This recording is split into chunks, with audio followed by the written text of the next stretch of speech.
Why do those called to a higher purpose often face intense struggles with lust? It's a battle rarely discussed openly, yet it's far more prevalent than many realize. The reasons behind this are surprisingly profound, and if you're grappling with this silent conflict, know you are not alone. In fact, the Bible offers a compelling explanation. Let's explore the truth behind this hidden struggle. Throughout biblical history, some of the most profoundly anointed individuals faced fierce temptations. Consider King David, a man after God's own heart, who tragically fell into the snare of lust with Bathsheba, or Samson, whose immense strength and divine calling were ultimately overshadowed by his weakness for Delilah. Even today, those chosen by God are not immune to this struggle. But why? Why does lust seem to target those set apart for greatness?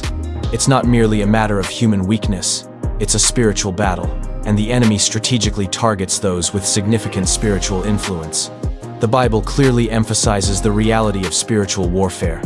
Ephesians 6:12 states, "For we do not wrestle against flesh and blood, but against principalities, against powers, against the rulers of the darkness of this age, against spiritual hosts of wickedness in the heavenly places." Lust isn't simply a physical temptation. It's a direct spiritual attack aimed at those with a divine calling. The enemy understands that corrupting the purity of a chosen one can effectively hinder God's purpose for their life. But why is this struggle so intense? Several factors contribute to this devastating reality. 1. Spiritual sensitivity intensifies the experience of temptation. Being spiritually gifted often means possessing heightened awareness, not only of God's presence, but also of the enemy's tactics. Lust is a potent tool the enemy utilizes to distract and weaken those with divine callings. Chosen ones frequently experience more intense temptations because the enemy knows that trapping them in lust can significantly slow or derail their spiritual growth. 2. Isolation fosters hidden battles. Chosen individuals are often set apart, walking a path few understand. While this solitude can be a blessing, it also creates a dangerous vulnerability. Without strong accountability or deep spiritual connections, lust becomes a private struggle, the secrecy of which makes overcoming it exponentially more difficult. This leads many chosen ones to suffer silently, compounding their burden. 3. A high calling attracts greater attacks. The higher the calling, the fiercer the spiritual warfare. Lust isn't merely a natural human struggle. It's a spiritual assault designed to keep chosen ones distracted, drained, and distanced from God. Many great leaders, prophets, and spiritual warriors have fallen precisely because they underestimated the power of this battle.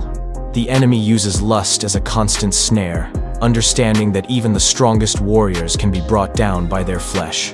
4. Emotional wounds create open doors.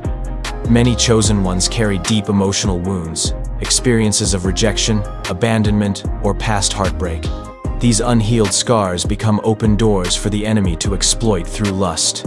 When a person is emotionally vulnerable, the enemy offers lust as a false comfort, a counterfeit connection to fill the void. Without inner healing, lust becomes a coping mechanism, creating a destructive cycle of sin and shame that is exceedingly difficult to break. 5. Strong spiritual gifts often coexist with a weak flesh.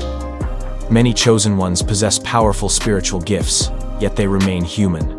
The flesh remains weak, and without consistent spiritual discipline, prayer, fasting, and renewing the mind, the battle against lust intensifies. The greater the anointing, the greater the need for self-control. Without actively strengthening their spirit, chosen ones can easily fall into patterns of lustful thoughts and actions. Lust is a battle that many chosen ones face in secret, but victory is achievable. Through spiritual discipline, accountability, and healing, they can overcome this struggle and continue walking in their divine purpose. The enemy aims to keep them trapped, but God's power always prevails. The question is, will they choose to fight, or will they fall?